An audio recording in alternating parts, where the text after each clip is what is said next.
আলহামদুলিল্লাহি রাব্বিল আলামিন আর রহমানির রহিম মালিক ইয়াউমিদ্দিন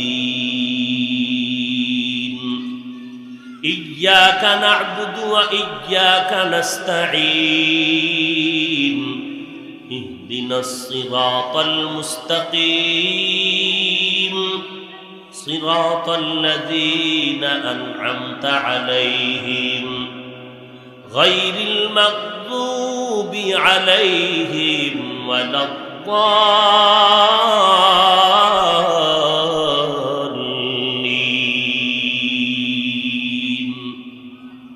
একবার পড়েছে সাথে সাথে একটা একটা অক্ষরে 10টা নেক আমলনামায় উঠে গেল। এটা অর্থ জানা লাগবে নি, অর্থ না জানলে পড়লে কি